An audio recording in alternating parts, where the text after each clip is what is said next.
Hi everyone, my name is Mari Kimoto and my research topic is how we can preserve culture through food here in Hawaii. During the pre-capstone class, I researched a lot about the plantation era and how the different ethnicities came here to Hawaii and how they've really impacted our unique food palette that we have today. For my deliverable, I will be making a cookbook which would highlight the evolution of our unique food palette. The first section of my cookbook is called Recreating the Cacao Tin, and with the help of Hawaii's plantation village in Waipahu, I got to get a closer look at what might be in each ethnicity's cacao tin. So I've been looking through old cookbooks that were made here in Hawaii, and I've also been selecting recipes that have really minimal ingredients and also steps to creating that dish, which would most likely represent how they might have made it back in the day and in the plantation era, and that might be in their cacao tin.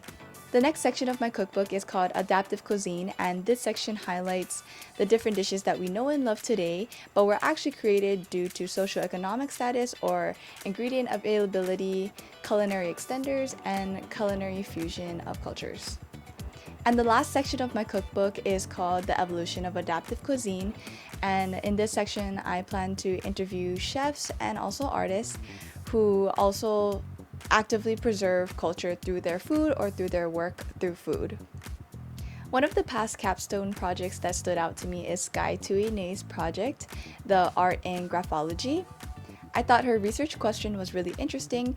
Her research question was, can artistic ability be identified through unique handwriting? And in her deliverable, she also made a book which resonated with me because I'm making a cookbook as well. In her deliverable, she asked different participants to write out a paragraph, and then she analyzed their handwriting and gave the demographics of the participant, like their name, their age, their hobbies, and their artistic ability. And I think her research definitely translates over to her deliverable. I think she could definitely answer her research question, and through her analysis of her handwritings, it definitely shows that artistic ability can be identified through unique handwriting. And that's all for my capstone introduction. Thank you for following along and stay tuned for the next updates.